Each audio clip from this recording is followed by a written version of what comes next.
Today we are going to discuss a very, very interesting and a very common and important finding in pediatric endocrinology.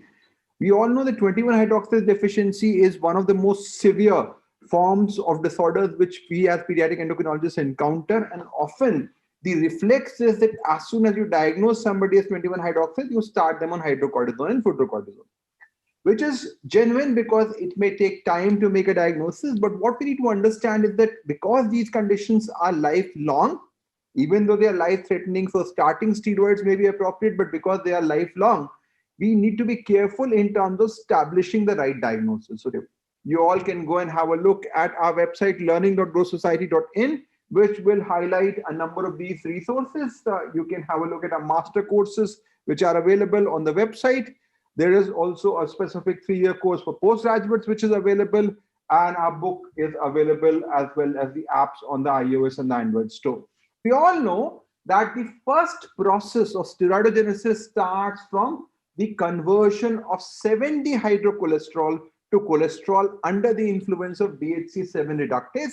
And this is the initial process. And cholesterol is the backbone of all the steroids that we talk about. From cholesterol, we can then store it in the form of a cholesterol sulfate, a process which requires basically a esterase as well as a phosphatase, which will convert it into a sulfation process.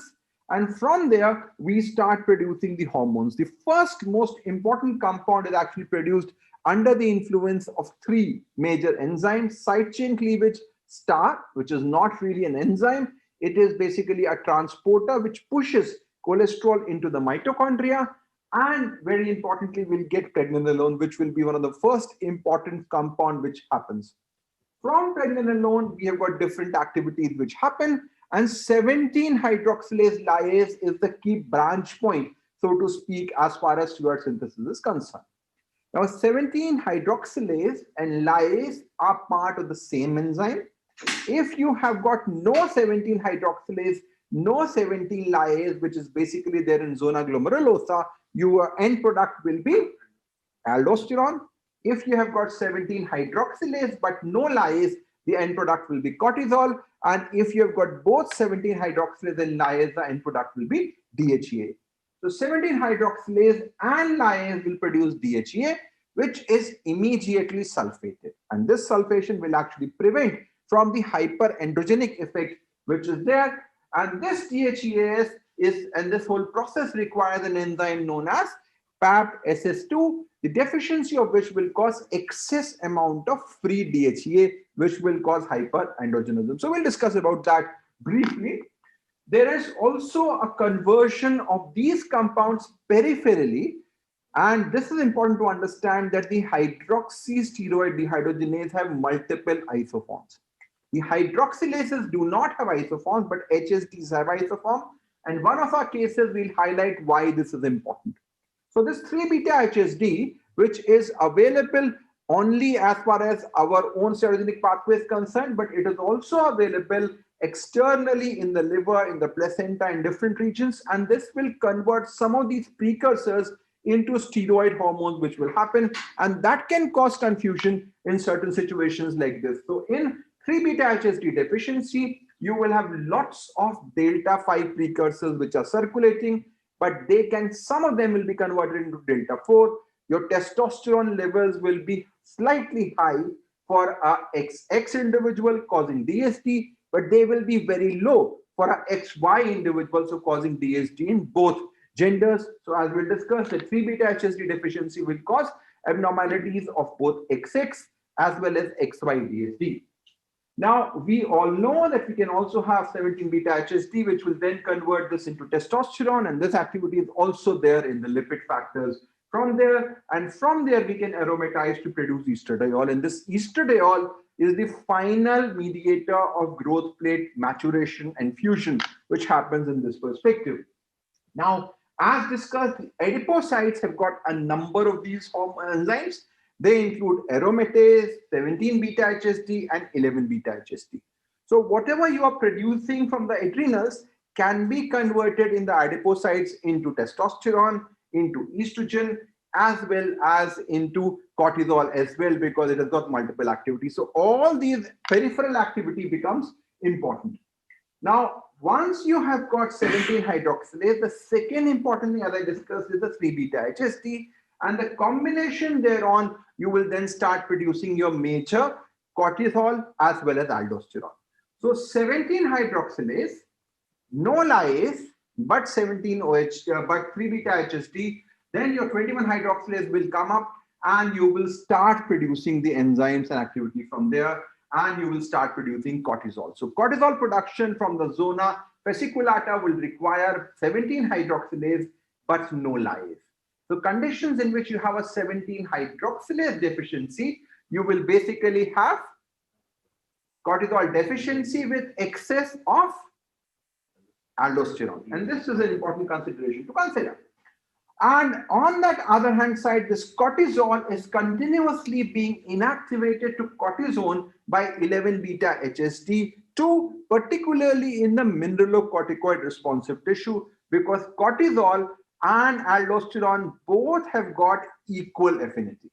And in this perspective, if you have got too much level of cortisol, which is 1,000 times more as compared to the level of aldosterone, you will overwhelm the capacity, and this 11 beta HSD2 really inactivates the excess cortisol, shielding the mineralocorticoid receptor from the effect of cortisol. And there is of course this hexose pathway which helps that, and this causes apparent cortisol deficiency, which we'll discuss subsequently sometime later. Now, the third major pathway in which you have got no 17 hydroxylase, no lyase, this is zona glomerulosa, and there you will have the production of aldosterone which will happen. So this is the overview as far as steroidogenesis is concerned, and based on that it becomes very easy to identify the abnormalities as and when, where they will happen. Now there are other factors which are also important, and most of them are the electron donors. So the whole process is all oxidation, reduction, and for that electron donors become important, and POR is particularly important. This P450 oxidoreductase basically is important for three major enzyme activity. It is involved for 17 hydroxylase, it is involved for 21 hydroxylase and aromatase.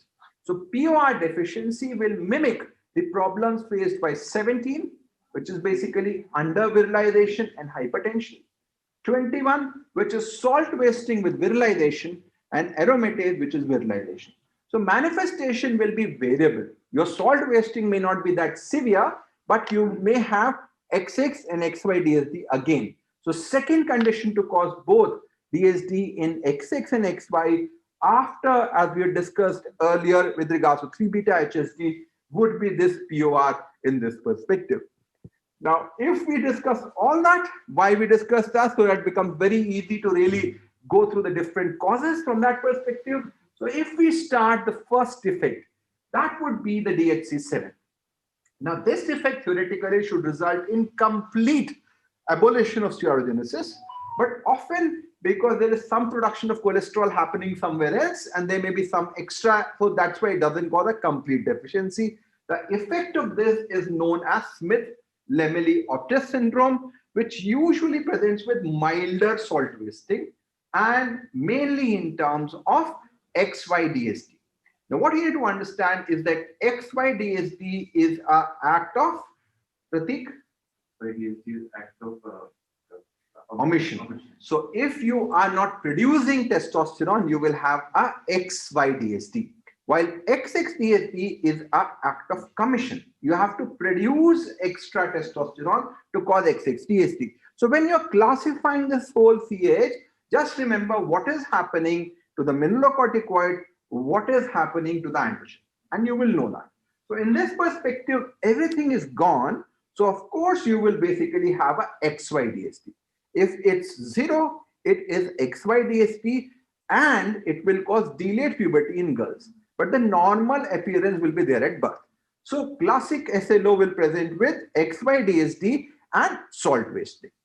Now you can have another problem, which is in the sulfation process. So here what is happening is that all your money is deposited in the bank, but you cannot take it out because all is in the form of sulfate. You can't take it out. So you will effectively have what is known as Wolman syndrome, in which you'll have huge adrenals, lot of fat there, but you can't use it. So this is again a form of a proximal defect, but there will be many more manifestations. Now, how do you identify these two? Cyan, SLO and Woolman? Yes. So lipid profile will give you a very, very good clue immediately. And in our 1 hour cases, we had done the lipid profile to evaluate for these conditions. So these are very easy to identify clinically in that. If we go from there, we have got the defect in the side chain cleavage and star. Again, they will behave in a similar fashion as compared to the other defects. But what will happen in this setting is that you will have huge adrenals, because adrenals are trying to produce a greater amount of steroids, which you are not able to, so they become big. And this is therefore known as lipoid hyperplasia. So there's a lot of lipid there. SLO, there is no cholesterol, so how will you have lipids?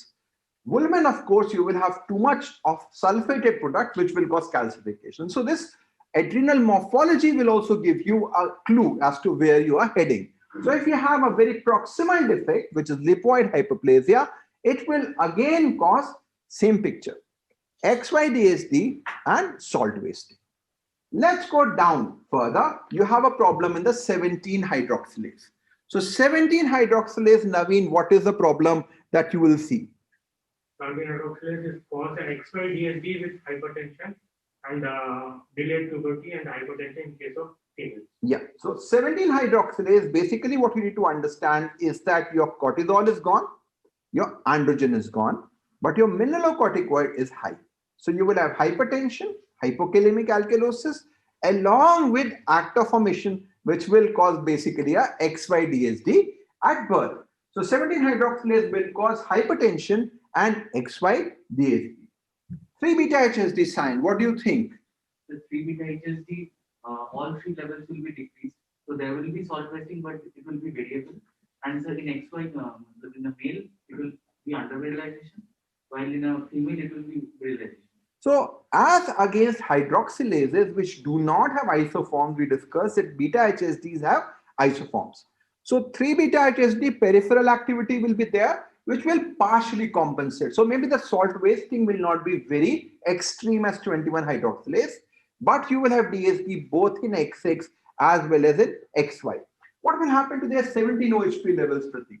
It will be raised because of peripheral conversion. How raised? Mildly raised, not so high. Yeah. So out of the condition that we discussed till now, SLO, Woolman syndrome, side chain cleavage, star, or 17 hydroxylase. Everywhere 17 OHP will be low. But this is the first condition, 3-beta HSD, where it will be mildly elevated. So mildly means maybe around 30 to 100 would be the sort of levels that we are talking about. So mildly elevated 17 OHP levels may happen here, and this may cause confusion as happened in one of our cases. So this is all a background we are trying to create in that situation. Now, the other problem, of course, here, this is the classical picture. This is what we don't want you to diagnose in all our cases that we're discussing today, but this is the most common 21 hydroxylase deficiency. The problem would be in Pratik.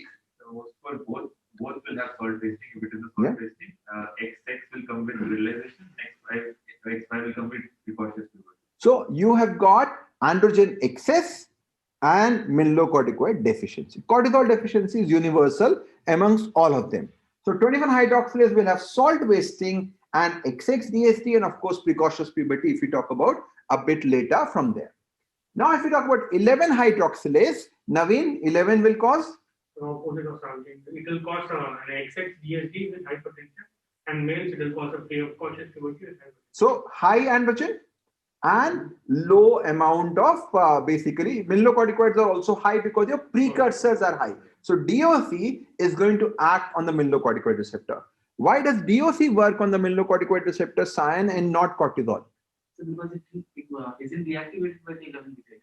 So actually, if you put DOC, cortisol, and aldosterone in the lab and compare their activity on the mineralocorticoid receptor, DOC will be the lowest. But because it is not inactivated by 11 beta HSD, it has got a good mineralocorticoid activity, which is there in that perspective. So 11 hydroxylase will present to us basically with XX-DSD along with hypertension, hypokalemic alkalosis. But is that the neonatal presentation, Pratik, for 11? The requirement of mineralocorticoid is much higher, so it will actually have salt wasting in it. So very interestingly, in the newborn period, you may have mild salt wasting, because if you look at the aldosterone graph, it is highest in the first 2 weeks and comes down like this. So in that 2 week period, this level of DOC may not be sufficient to avoid salt wasting crisis. So there will be a mild crisis, and then they will go back in terms of a hypertension, hypokalemic alkalosis, and this will be relevant from one of the cases that we discussed in that. So don't get confused. If you have mildly elevated, mild salt wasting, which is now shifting towards hypertension, think of 11, not 21 in that regard. What will happen to 17 OHP level sign in this setting? So it will be raised. 17 OHP will be raised, but not to a huge extent. So now if I ask Pratik, what are the conditions which have mildly elevated 17 OHP levels? The mildly elevated 11 hydroxylase deficiency, 3 beta hydroxylase, 17 lyase might have. And Anything else? POR will also- POR. So these will be there. What are the non-CAH conditions in which 17 OHP may be high? Naveen. False positive reports of 17 OHP. So stress, of course, stress, if you are producing too much cortisol, the levels will be high. If it is prematurity, it will cause that. These are the two conditions. And one thing to remember is that you have got a lot of fetal adrenal working at this time. And fetal adrenal produces a huge number of steroids, and most of them are sulfated. Because your sulfonyl transferase is very active in the fetal adrenal. So if you do not do an extracted sample, your 17 OHP may be falsely high. So this is another consideration to be thought of, and which will become relevant when we discuss our cases today again in that perspective. Now, if we move forward, we can have, these are isolated defects. This is not really a CAH, because when we say CAH, the fundamental thing is cortisol deficiency. Cortisol deficiency, ACTH excess, large adrenal. This is the triad for CAH. Now, this is a steroidogenic defect of 11 aldosterone synthase. Because cortisol is normal, the adrenal will not be enlarged. So this condition will present basically with salt wasting.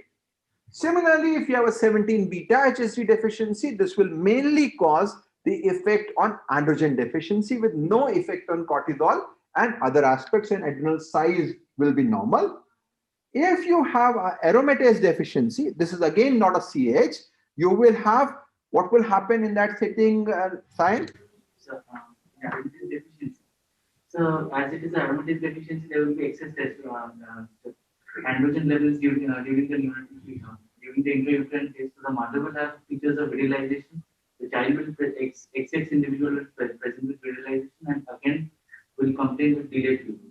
So simple is that your androgen to estrogen production is defective. So before the block, androgen will be high. After the block, estrogen will be low. Because your androgen is high, that's why you present as DSD at birth and delayed puberty later on. This again will be relevant in one of our cases. So again, this understanding is important. So aromatase causes XX DSD. If we talk about PAP-SS2, this is basically high DHEA. It is more of a differential of PCOS. It doesn't really present in the congenital phase.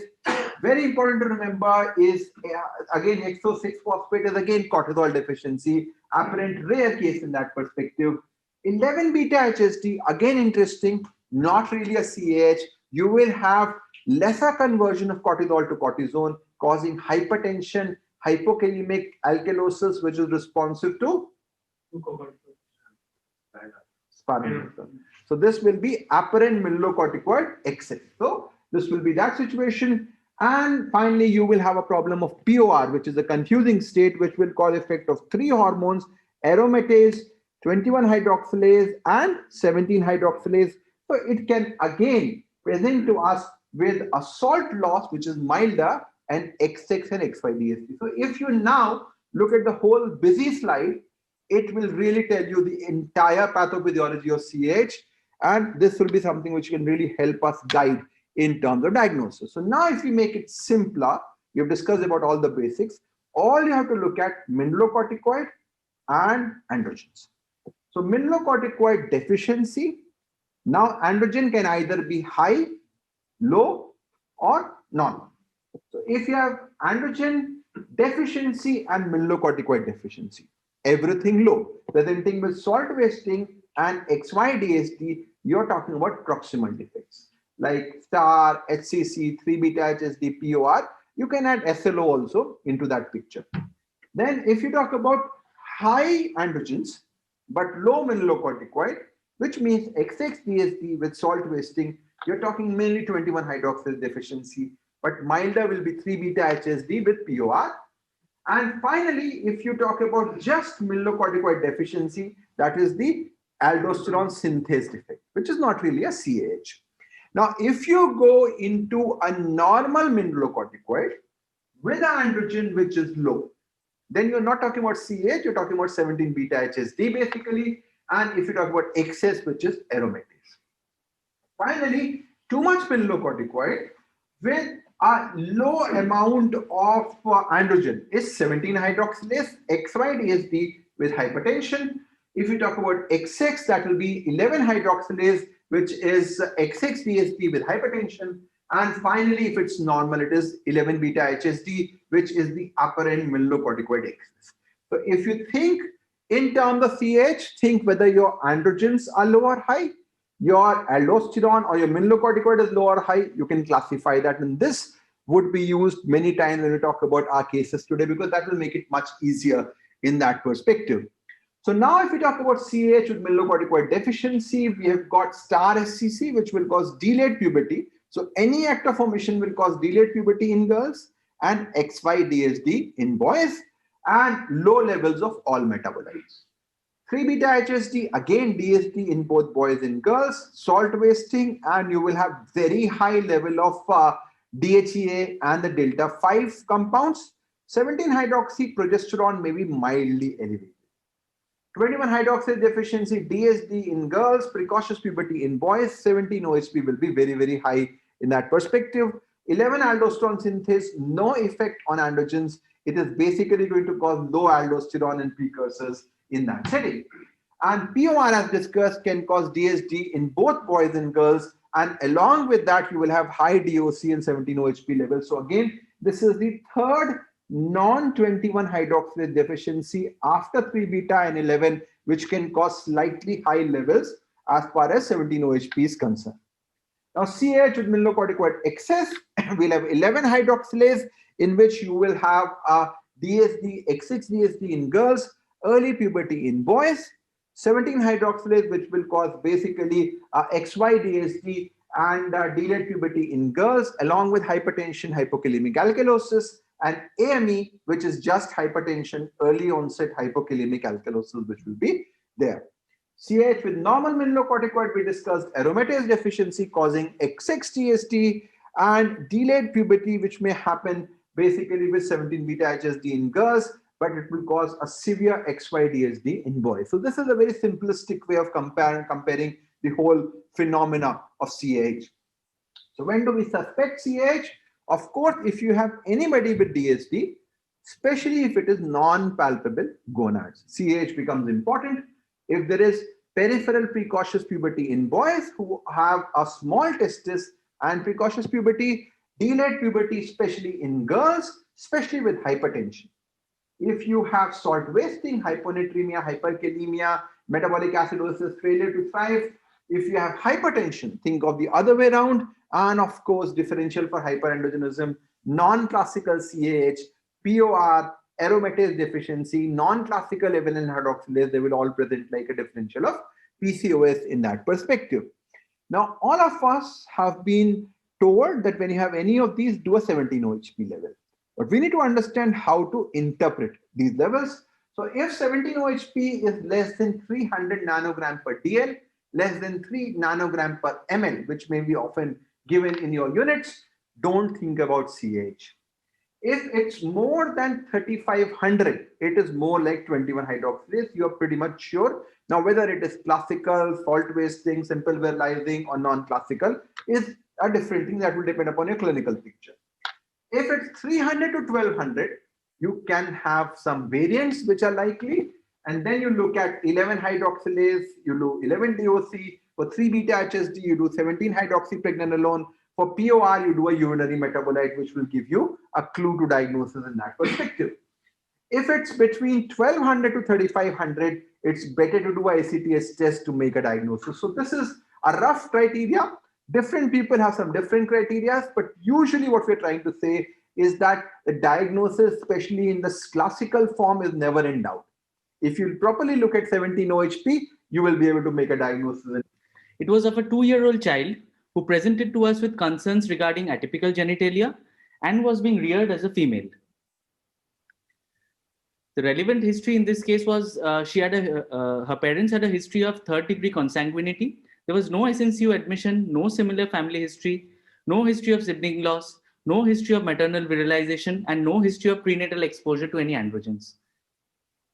The examination revealed a quite advanced height for her age.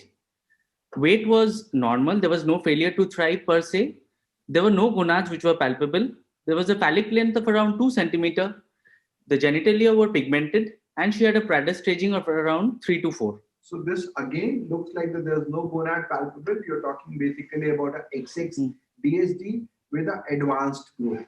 So what was your thought? So again, increase the androgen axis. So the 4 possibilities in this case again arise. The most common will be a 21 hydroxylase, but not a salt wasting variety. The rest 3 will be 11 hydroxylase, POR, and 3 beta HSD. Okay. The investigations revealed a USG which showed Mullerian structures were present. The 17 OHP was again borderline, and there was low sodium levels. So what do you think here? So it is a case of XX-DSD most likely. We have to start management, but again, it can be other cases which have to be ruled out as well. So at 2 years, do you think the sodium is relevant? Do you think this girl could have a salt wasting form, Naveen? Very less likely to have salt wasting. Because this is too old, she won't pull forward till that time. And so this 133 may be something else, maybe a error, some whatever reason. So I would be more bothered about less than 130. So this 133, I will not be giving much importance. 2 things: pigmentation. So pigmentation, the genitalia were pigmented. So there was increased ACTH level. But generalized pigmentation. Was there generalized pigmentation? So at the point I didn't note. So. Okay. Blood pressure. So blood pressure was not initially documented, as you already mentioned. So these patients presented at a later stage to us. This is the story which I am telling at the point of diagnosis initially. So the initial diagnosis made at the referral point was of a XX-DSD due to 21 hydroxylase deficiency. So as we already discussed, a high 17 OHP can be due to 21 hydroxylase deficiency, 11 hydroxylase, 3 beta HSD, and P450 oxidoreductase problems. So the classical differentiation in these cases will be on the basis of a salt wasting which is there or not. As in this case, there was no salt wasting, as the child wouldn't have pulled up to 2 years of age. These 3 possibilities on the left-hand side of the screen are being ruled out clinically, and we only have the case of a 11 hydroxylase, which is clinically possible in this setting. Simple virilizing to do. Yeah. Yes. That will be an important. Yes. So, but what was missed at the point of referral? It was a low potassium level, which was documented twice before referring, but still they didn't consider any other possibility than 21 hydroxylase. The child was referred to us with hydrocortisone and fludrocortisone, but here we stopped fludrocortisone at the initial onset and only continued with hydrocortisone. Thereafter, as you already know, infants have a problem with BP cuffs and all. This child was picked up with a high BP at a later age. So again, mineralocorticoid excess initially and androgen excess, which leaves us only to the possibility of a 11 hydroxylase deficiency clinically correlating in this case. So as other test will tell you about the mineralocorticoid status? So PRS. So on follow-up, the child was noted to have high BP at around 2.5 years of age. It was 120/80, and she had a low PRA. She was advised spironolactone, and the final clinical diagnosis at this point of time was a 44 XX-DSD, most likely due to a simple virilizing form of CAH due to 11 hydroxylase. Her NGS panel is still pending. So I think this again is a very, very important thing in terms of a clinical clue. If you have a girl who presents to at 2 years of age with DSD and you find that the 17 OHP level is slightly high, not hugely high, think of 2 things: potassium and look at blood pressure. Before you start aldosterone, definitely you have to work out with regards to potassium and blood pressure and PRA, because even if it is simple virilizing form, 1 to 5% activity is there, your PRA levels will be high because there is a covert aldosterone deficiency. So always look at PRA. If your PRA is high, you have to also give along with hydrocortisone, fludrocortisone. Normal, you can avoid fludrocortisone. Low, think of 11. So again, this is an important message that potassium, blood pressure, PRA in XX-DSD is absolutely important, especially if there is a borderline 17 OHP level in that situation. So I think these 4 cases basically highlighted. First was, of course, a case which was more of a XY-DSD, in which we have to think of CH variants from the beginning. Second was a XX-DSD, where somebody got confused, but if we had asked the simple question with regards to maternal virilization, the answer would have been there. The third, again, a big management issue. Why was only fludrocord given? And that was a bit of a confusion. And this case, potassium, blood pressure, and PRA will give you the diagnosis. So again, next time when you're making a diagnosis of 21-hydroxylase deficiency, always think twice. It's always easy to fall in a trap. If you see somebody who comes to you with delayed puberty in males, 70% chance he will be CDGP. So you may be more right in putting everybody in CDGP, but the problem is if you're missing some pathological cause, that is your bigger responsibility. So always do a contrary thinking. You're thinking of 21, but can it be someone else?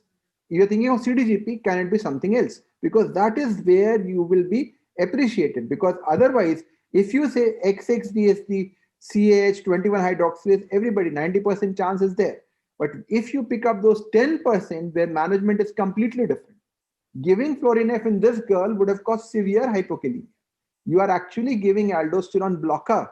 You're giving aldactone and treatment later on. So if you had given them Florinef, she would have gone into real hypokalemic problems. So again, that is where your clinical judgment becomes important. And if you remember clinically, 99% of your diagnosis can be made, because in the first case, we were pretty sure that this is most likely a early defect, which is there based upon whatever was happening, and 3 beta was pretty much in the most likely situation that we were dealing with. Second case, aromatase, was definite a clinical diagnosis. Third is a bit confusing. This again, 11 is a clear-cut diagnosis. NGS, all those reports, they should be there only when you are clinically sure, just to add on to make a final diagnosis on that. So I think we have had a good discussion about the entire aspects. We'll see if there are any other questions we can put forward and discuss on that. There are a few Q&A still left. If we cannot assess the PRA, yes. So this is so Dr. Edele is there, and maybe we'll see if we can bring them live there. And so essentially, that's a very, very important question, because PRA is an important investigation, but it's an expensive investigation, which we often basically are unable to do that. So in that setting, I think look at blood pressure. If you look at the potassium level, that will give you a clue. So that's not an essential thing. This child had hypokalemia. I have seen 11 presenting with a potassium level of 2, 2.5. So potassium and BP is very good.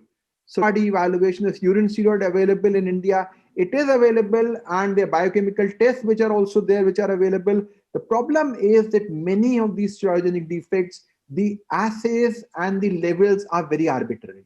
So these are not always going to correlate very well with your genotype. So now, as a policy, I think we should, rather than spending too much money in terms of doing a lot of these investigations with regards to which the results are unreliable, we can't get a final diagnosis. If you have a clinical suspicion, targeted panel would be a very, very good way to, at a lower cost, and you have a definite genetic diagnosis. And that's why we are moving towards targeted panel in that regards. And they may cost around 15, 16,000. You will get a final diagnosis. Otherwise, you will send that to a particular lab, and still after that, it's a doubtful situation in that regards. Dr. Nitin again is saying the best biochemical case to follow up a CA due to 21-hydroxylase deficiency. That's a very, very difficult question to answer, because there is none. You have to predominantly look at clinical parameters about their growth, their blood pressure, steroid phases, bone age, puberty. These will be important. If you want one, which is basically a jack of all, that will be 17-hydroxyprogesterone. But PRA has a different role, that is for the fludrocord, so it is also relevant from that perspective. And androstenedione, especially if you're looking at androgen excess, particularly in younger girls. So I would say stick mainly with clinical parameters. If the growth is normal, bone age is normal, puberty is normal, no pigmentation, normal symptoms, don't do too much. If you're doing 17 OHP, tolerate up to 3 times the normal limit. And I think this